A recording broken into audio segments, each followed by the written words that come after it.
sign up. Here we go. Woohoo! Ready to roll. All right. There we go. Look at everybody. Oh, this is wonderful. And there's a couple more we're going to let in right now. And it was so good to see some of you at Commercial UAV. Doesn't it feel so good when you get out and actually be face to face with people? It's different, you know? I love our Zoom. I love the networking. I'm very thankful. I love seeing everybody here, but man, it feels good to actually get out and see people at Commercial UAV, you know? And look, there's Jeremiah now. Hi, Jeremiah. What a fantastic event.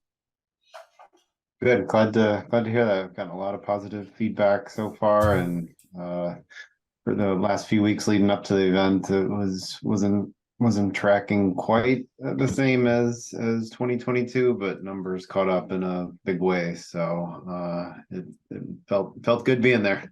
Oh, wonderful. It did. It did. It was so nice to, just have that camaraderie with people and get to catch up on it and meet new people, new friends. Everybody's my friend, right? And so many amazing vendors. Awesome. So with that, I would like if somebody wanted to throw into the chat there, Instagram, what is the exact hashtag? Oh yeah, can you share with that again, Jeremiah? What is the hashtag that we want to use for all the social media that we have? Yeah, anything Expo related, the hashtag is Expo UAV, which is our same URL. Sometimes people throw Expo UAV 2023 of the year, but that baseline one is what our team uses. Awesome. Awesome. And there is a lot of images and photos going around for people that were there at the event. So does anybody want to chime in and share their experience or what they thought was the highlight? And to say that, I see a couple people that I know were there. I see several that didn't actually get to meet up and be there. So JJ, I'm going to pick on you first. It was great to see you. So JJ, was that your first event? Mhm. Yeah. Yeah, my first drone convention, and I think I started on a high note. It was great. I just felt like there was such a positive, just invigorating vibe to the event. Everyone was so welcoming, and it was just really cool to talk to people in the industry, and everyone was so supportive. And the one thing I kept hearing in panels that more than one person said was we're not in competition with each other. Like, we're all this industry is growing, and we can all just help each other out, and there's no reason to compete. And I really felt that there. I felt like everyone, it was just such a positive community, and the panels were great. Your panel was awesome. You killed it. So yeah, I had a great time. I had fun at the panel, that's for sure. I had amazing subject matter experts, that's for sure. Yeah, it was really interesting. Awesome. Well, great. And so exciting. It was your first one. There's so much going on, and it was a great one to make as your first event. And so, Caroline, you were there. I saw you there. Yeah, yeah, me. I see Okay, just me. making sure it's me, Caroline. What Carol Lynn, right? Actually, Carol Lynn didn't get to go this year, so she's gonna love this recap that you give. Oh, okay. Well, Jeremiah, thank you so much for helping up putting up the UAV. I saw you take a whole bunch of pictures when we had the first day symposium. So congratulations. I think I'm echoing a little bit, Jessica, what you said, that, well, truly was an international event. So you had vendors from everywhere, and the positiveness, the visionary. That's my thing is always whenever that's the second type of convention I go to, and you really feel like you see the future being done in front of your eyes. People get together. It's like some people do the drones, but you need the software and the workflow and the integration all together. So that was really, really, I think that was just very impressive.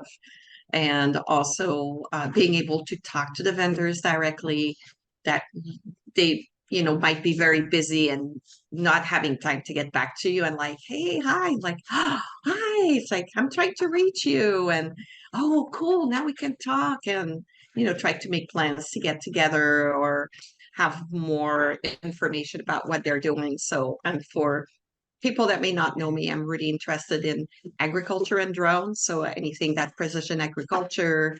And so I was very, very lucky. I find that to talk to so many people. It took me the 3 days to go through the whole expo to talk to pretty much, I think, everybody I wanted to talk to. So good job. It was, and I have to agree. Talking with the vendors on that one-on-one, they were very receptive and open and having conversation and continued conversation. I think I've spent the last 4 days or ever since then just communicating with everybody, and so I did see a lot of that, and so that was a really key takeaway. Great point right there. So I am going to, before I segue, because that was a really fantastic way to segue to the guest speaker today. But before we do that, I'm going to throw into our chat, because I do want to make this announcement, that I want to remind you that emerging tech community is a great way to network and communicate with everybody. That is, I put that .com in our chat, and that's for Women in Drones. And then if you are a Women in Drones member, we also have Women in Drones, the members perk page, which is on Facebook. So I encourage you to check out that as well. I'm going to be having a mapping class coming up, because I've been asked so much about it, and I'll be putting that into those two platforms, just so you get the heads up on that. All righty. With that, we definitely want to segue over to our spotlight speaker today. So just out of curiosity, did you not see Zing drones at the commercial UAV? Because Ian and Nan, although Nan wasn't there, but Ian was there, and it was exciting to have them there at the show. That's what all about that networking, right? So I'm going to bump over and make you, hi Ian, I'm going to make you spotlight, and there we go. Thank you. It was Awesome.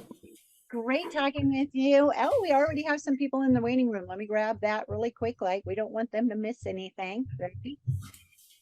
Okay. So, and also he has Nan with him today, and he will be sharing with the two of them about Zing drones, right? The big talk today, remote ID, right? And we're going to be getting a little bit more information on it.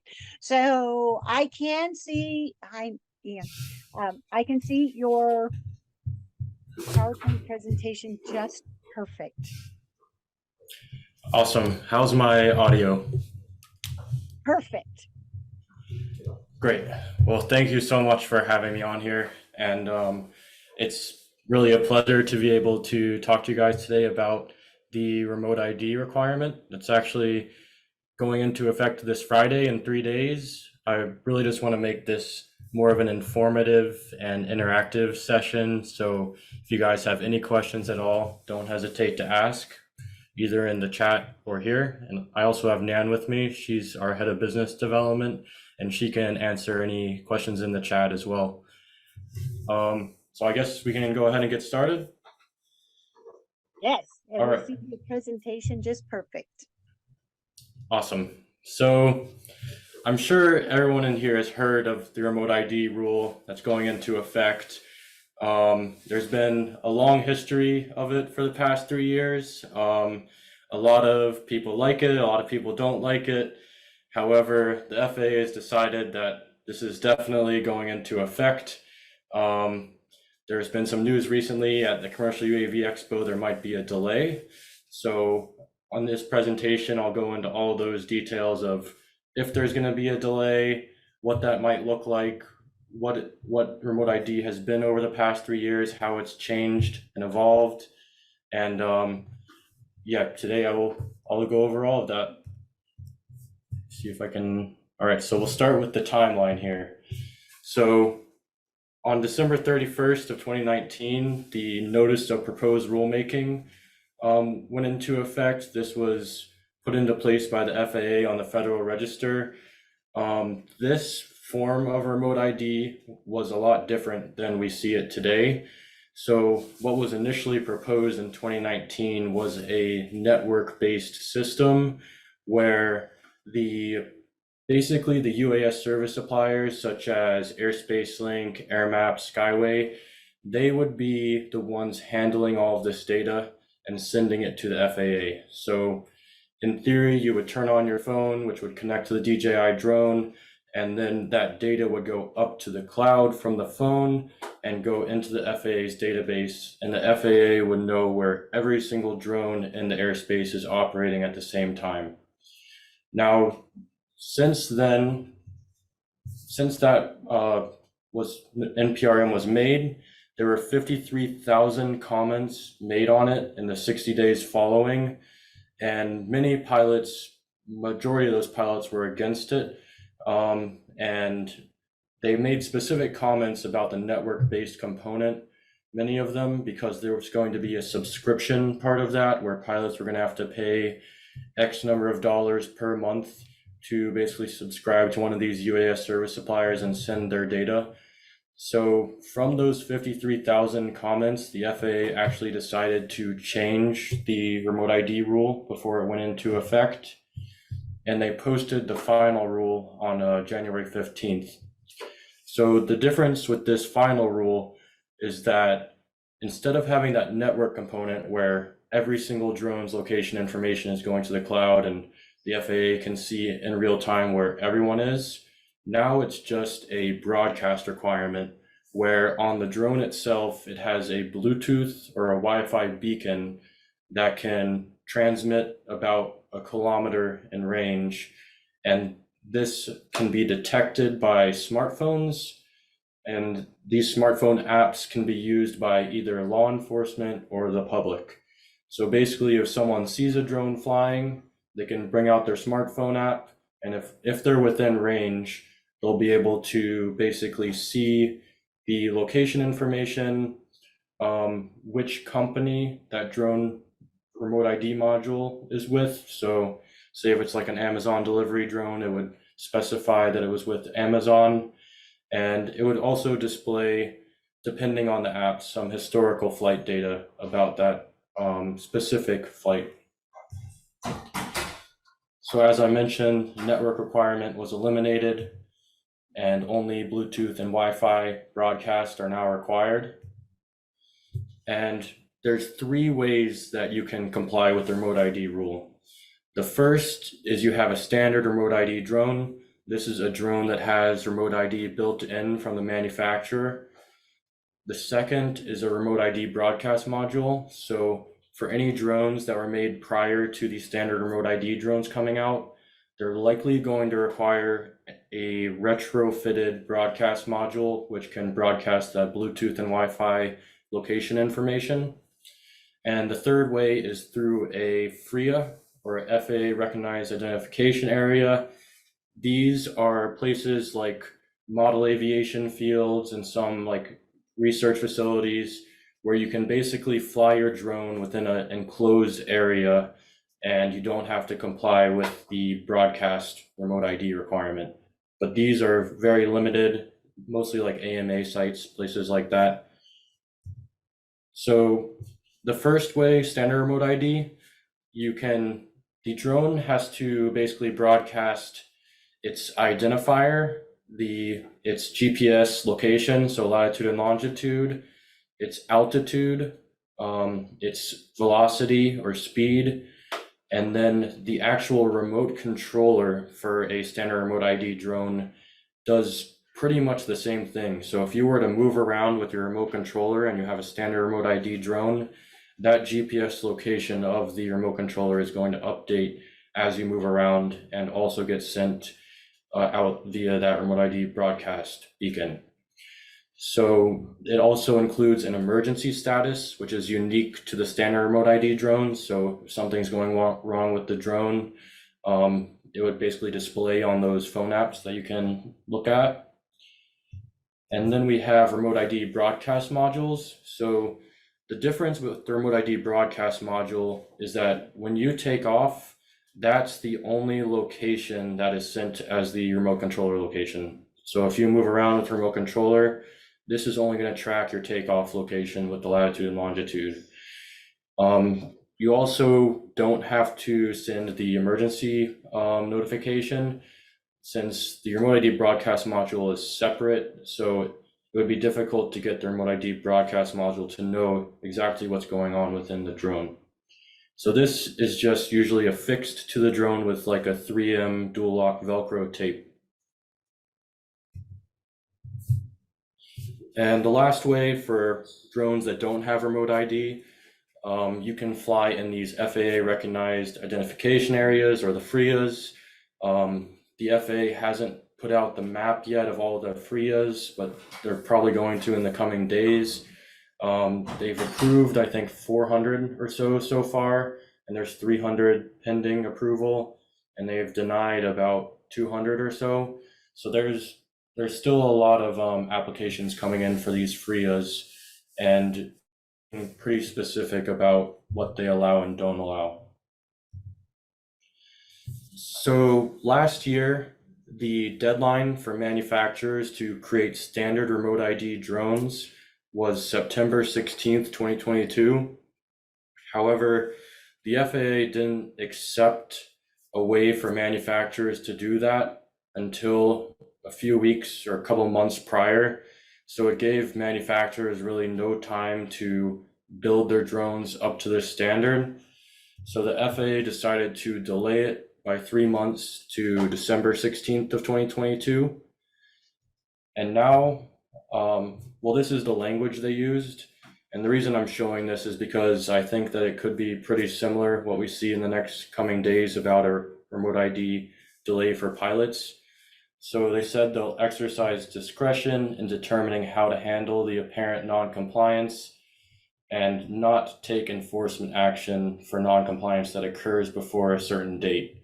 So I have a strong feeling that the delay we're about to see is going to have very similar language to this. So the original pilot deadline is actually this Friday. The problem is that the remote ID broadcast modules that are being manufactured are all on back order.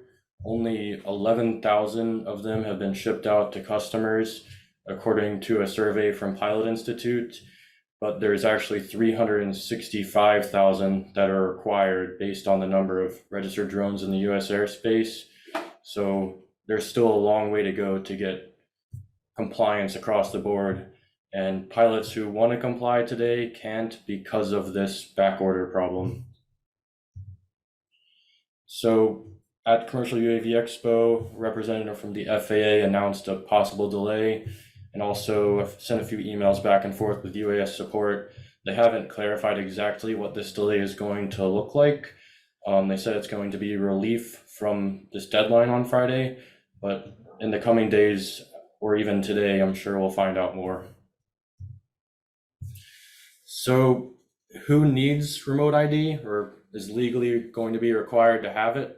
So it's recreational pilots, commercial pilots, law enforcement, public safety, fire departments, basically everybody. There's very rare cases for law enforcement when flying sensitive operations that they can get an exemption from the FAA for remote ID. But overall, everybody's going to need to have it. For commercial pilots, every single drone needs to have a separate remote ID serial number.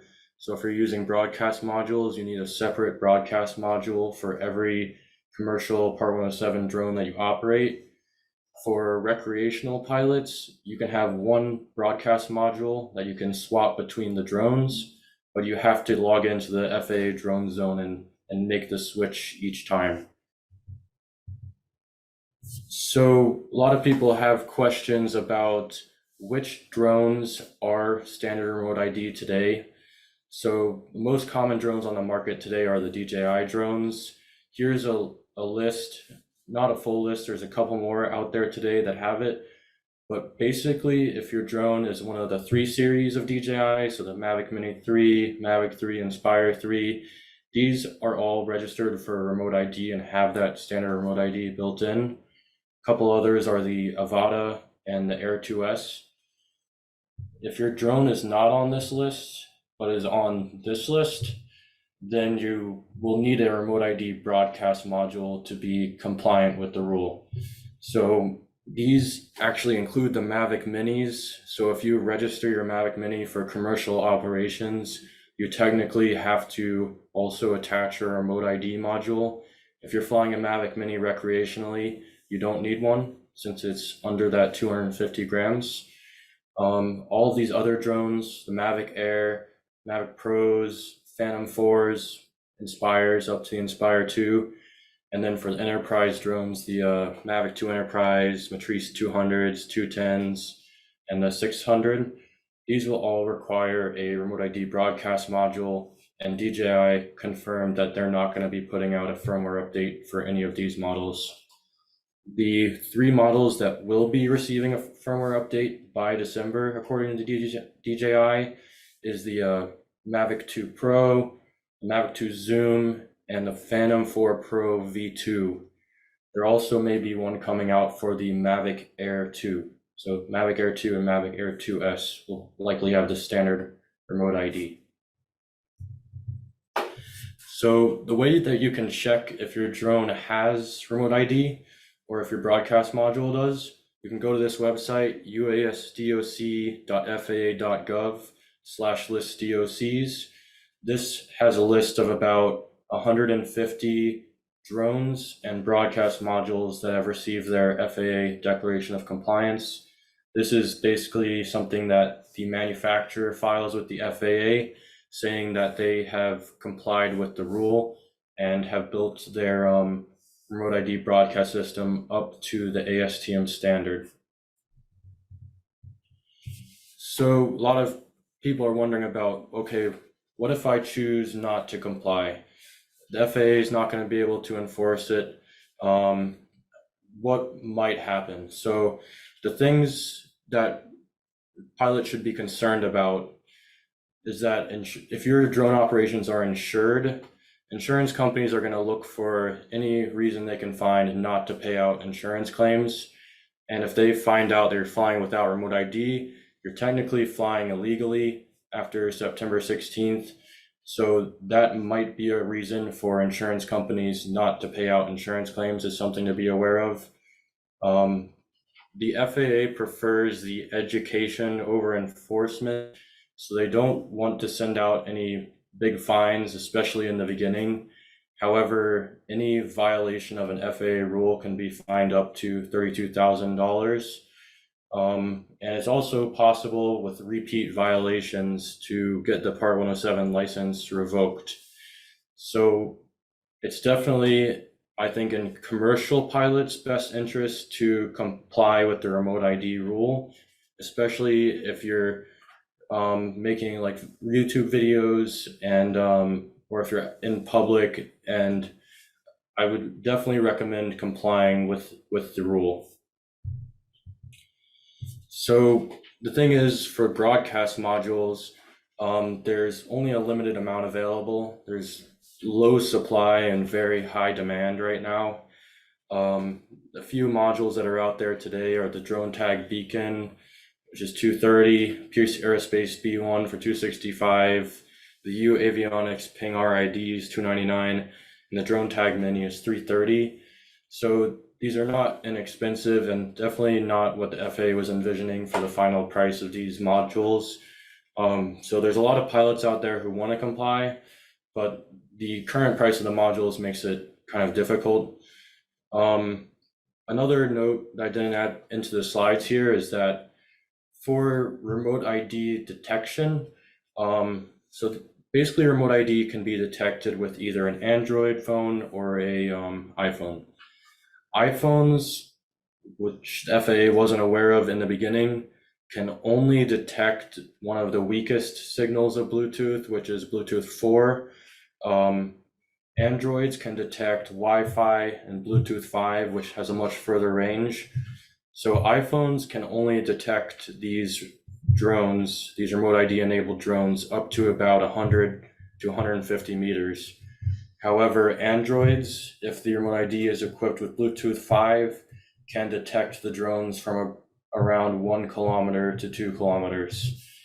So something to be aware of, iPhone users are probably not going to be able to detect your drone if you're flying kind of far away. Android users, however, will be able to detect it from quite far away if the remote ID is equipped with Bluetooth 5. DJI drones, they're typically only equipped with Wi-Fi, which has a range of about 200 meters or so.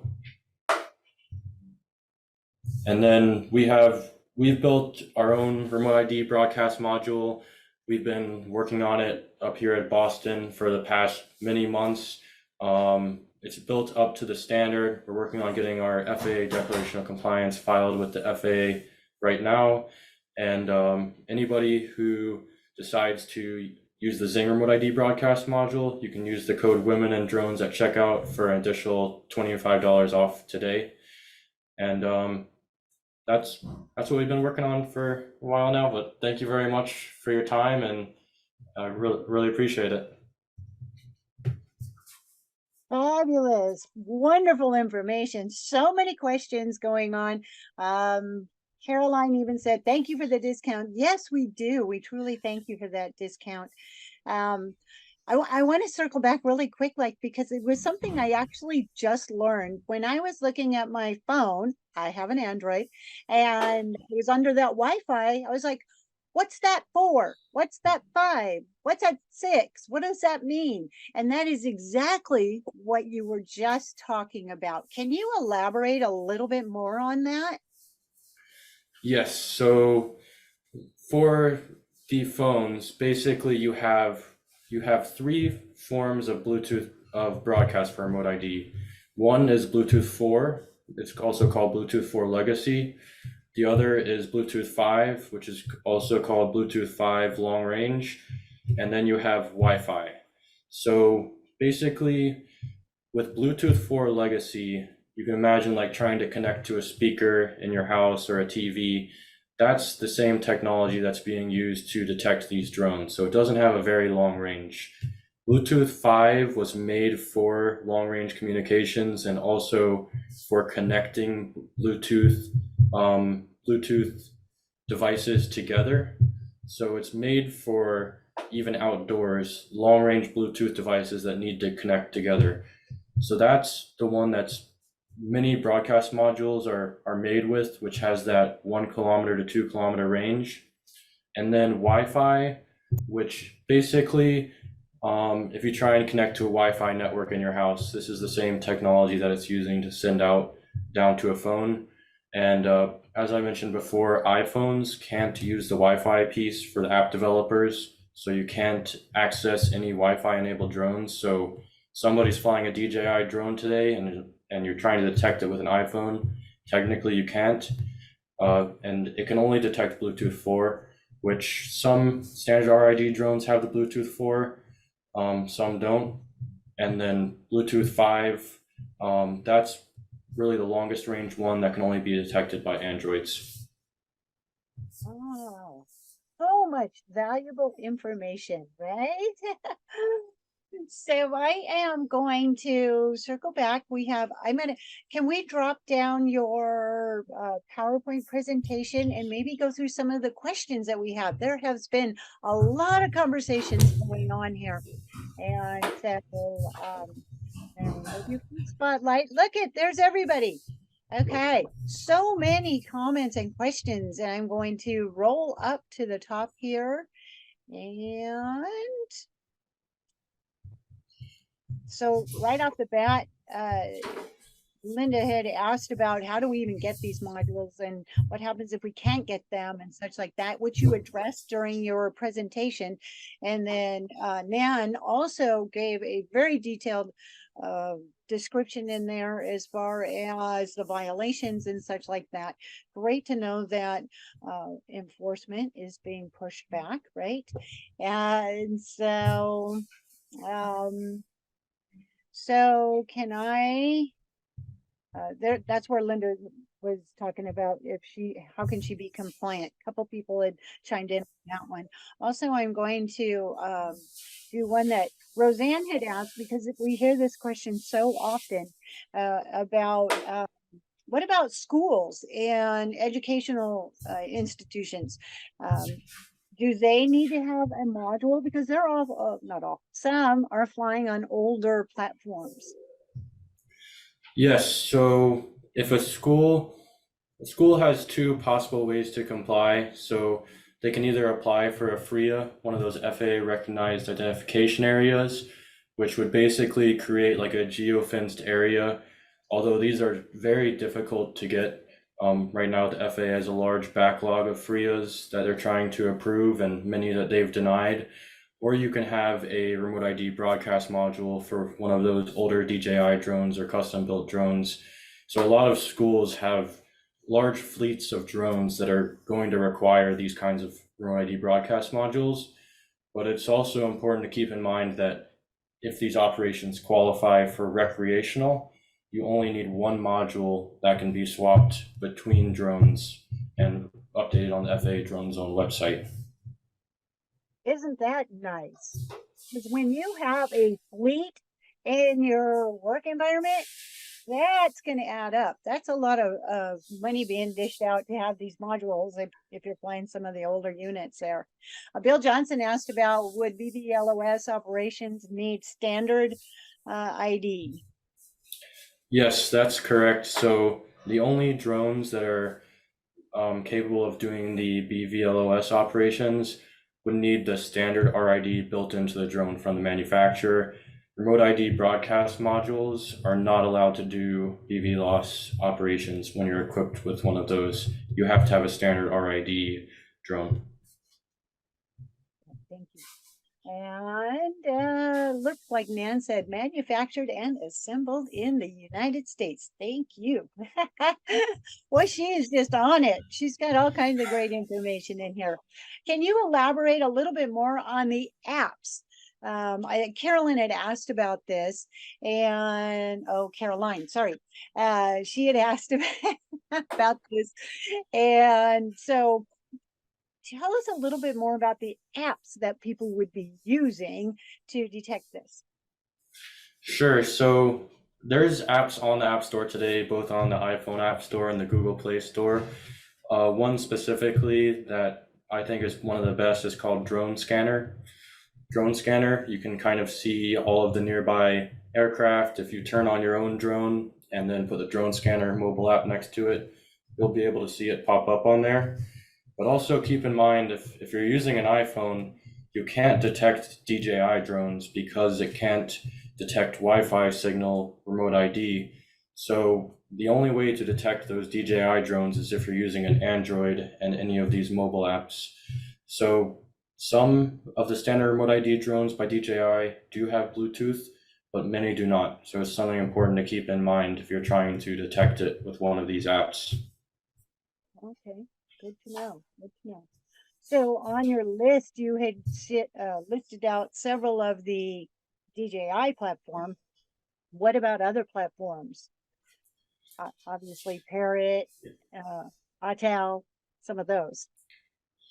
So there's many platforms right now that are both working on firmware updates and have already put out firmware updates. So many Autel drones have a firmware update. If your drone gets a firmware update and it didn't have remote ID before, you have to put a remote ID serial number label on your drone along with your registration number. So now you're gonna have to have two stickers on your drone with labels. First is the registration number that you have on FAA Drone Zone, and then the RID serial number that's created, which can probably be found in your app. if you're flying like an Autel or a Parrot. So many of those newer drones are being equipped with firmware updates. However, DJI has put out that all of those drones in the list prior are not going to receive a firmware update by DJI's decision. All right. Okay. Going back to some of the questions in our chat, Johnny had asked about if he had heard this correctly, that Zing ID is not on the compliant list. So we are communicating back and forth with the FAA. We're getting the first units here shipped to us, and the FAA wants us to test the final production unit. Right now, we just have some like dev prototype units that we've been testing with. But once we receive that final production unit, we'll run the testing on it, submit it to the FAA, and then it'll get approved. Data are looking for that testing data submitted to them and verifying the accuracy. Can you share a little bit more about your remote ID, the size of it, the weight of it, that type of stuff? Yeah, so I've got one right here. It's actually is small enough to fit on a Mavic Mini. It weighs about 35 grams. It's basically has a couple of indicator lights on it and a button. All you do is push the button. It captures the takeoff location, and then broadcasts via Bluetooth 4 and Bluetooth 5. And basically the reason ours is different is because it's made in the USA, both manufactured and assembled in the USA. So even the PCB boards, like the motherboard inside of the ID module, is manufactured here, and all the silicon. So we also have an additional feature, an optional feature, where you can connect it to Skyway. It's kind of like a network-based remote ID, future-proofing it, where you can see historical flight logs, and you can also see in real time any other drones that are operating nearby, so you can avoid potential collisions and such. Any drones that are broadcasting Bluetooth 5, our module can detect it, collect it, send it to the cloud, and then display it to you. So that's a little extra feature, optional feature that we have. And that was through Skyway? Yes, partner company, Skyway. Okay. And I think Nan had put that information into our chat as well. She also put in there the discount and the link for Zing drones. Thank you. I tell you, she's on it. Right? Yep. We have Nita saying a great presentation, and Thank you. again, more information, where to find it. And just missed, how much is the module from Sheila? Okay, so the module after September 16th is going to be, the final price is $250. Like, a lot of these components that go in these modules are really not cheap, and there's the supply chain issues are causing us to have to pick the more expensive components. So right now we're basically selling it at almost at cost. So we've brought it down from $250 to $199 before September 16th. And for this webinar, we've also added an additional $25 discount for $174. So that would be the total price of ours today, is $174 for the broadcast modules. Awesome. We really do thank you. We appreciate that. And so let's go on here. What state are they made in? So they're actually manufactured in California, the boards themselves with the small components on them, and then they're shipped over to Boston. So we're actually doing the final assembly here in Cambridge, and we'll ship them out from here to the initial customers. Anne said, everyone from our engineering, she's got a whole chat thing going on over here. Just so you know, she's doing a phenomenal job. Everyone from our Awesome. engineering team is from MIT University, Boston. Because our engineers are there at MIT, we have an office near the university and other Miami office in Miami. So you have an office in Boston?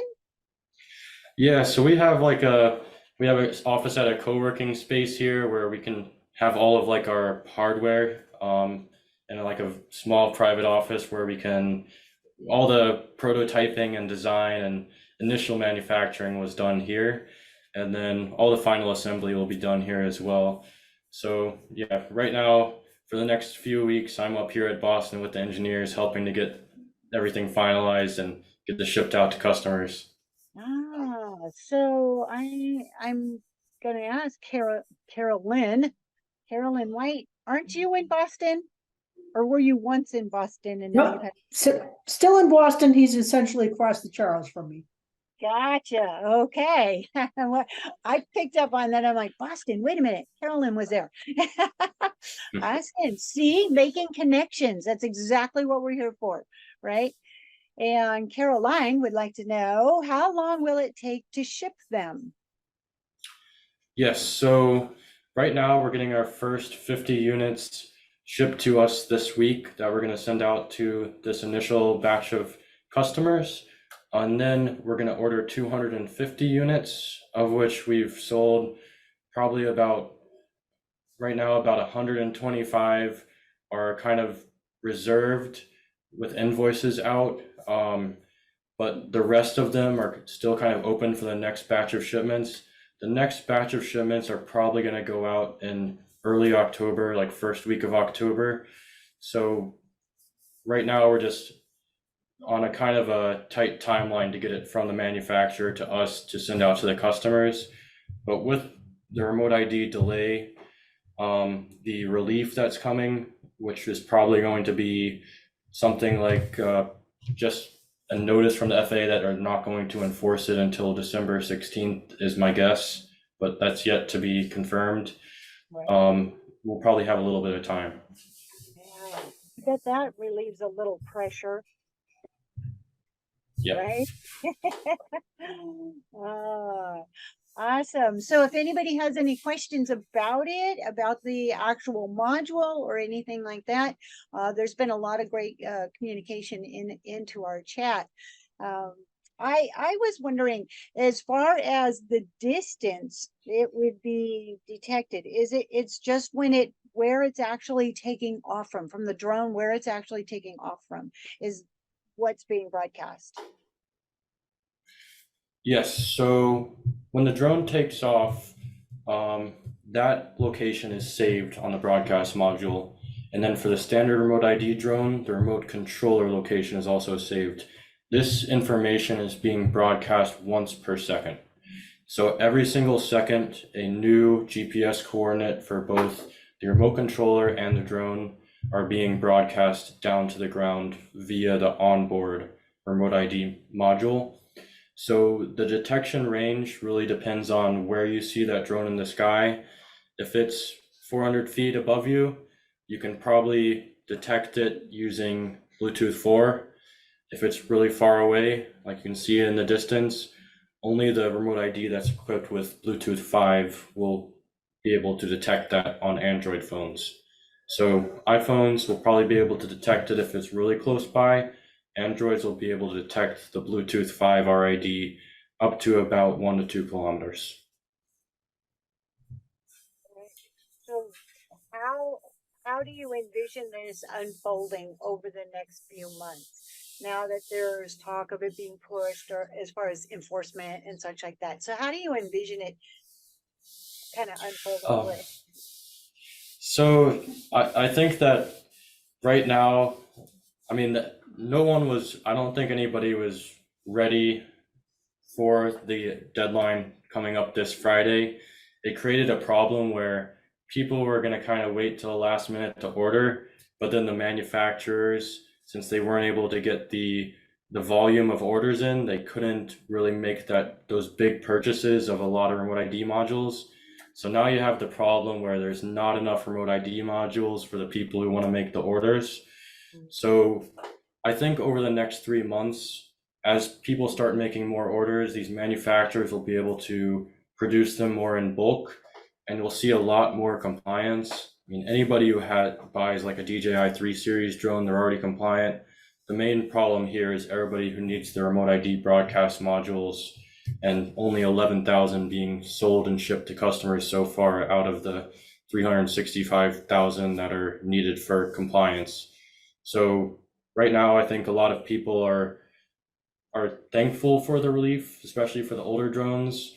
But at the same time, it could have been a little bit better of planning on the FAA industry and FAA and industry side to prepare for the increase in demand. Agreed. Agreed. Knowing how things were evolving. But that ball is rolling, and now it's time to adapt. Correct. Yep. So one of the hurdles I foresee is not only the price point, but the public awareness. So we're entrenched in this industry right now, and we see it, we hear it, we know all about it. But there are so many recreational flyers that they just throw the drone in the air maybe once or twice, maybe even in a year. If that, it's just a toy sitting on the shelf. How are they supposed to be compliant when they don't even know about this? That's one of the hurdles I see. That's a great point. And yeah, a lot of people got their drone for Christmas, maybe fly it once or twice. They haven't registered it with the FAA. And a lot of these people are flying, they're supposed to be flying under a trust certificate, so for recreational flight, and filling out that questionnaire and making sure that they're flying safely. A lot of these pilots haven't even registered their drones. So it's going to be, I think you're going to have a lot of non-compliance just through people who aren't aware of the regulations that they're supposed to be complying with. And I think that's really why the FAA is going to opt for education over enforcement for the foreseeable future for a lot of these recreational pilots. I don't think they'll cut commercial pilots as much slack, but I think that for recreational pilots who are making a mistake and they weren't aware they were making a mistake, it would be fine. But for even law enforcement agencies, public safety, a lot of them aren't even aware of this remote ID regulation going into effect. So the enforcement has been kind of questionable, but a way that the FAA could tell if someone's not complying with remote ID, which I do not know if they're going to do this or not, is they could look at the drones registered on their website and see if the drone has also been registered with a remote ID serial number, and maybe put out a letter to the pilots who haven't tied the two together, is what I think might happen, but only time will tell. There you go. That's something to propose to the FAA. Send us a letter. Send us an email. Do a bulk email. Yep. Right? Do something. So I was very relieved when I went in and tried to update all my stuff on the drone zone, and found that I did have a few drones that were very much on being compliant. So I was pretty happy about that. I only have to deal with a few drones, right?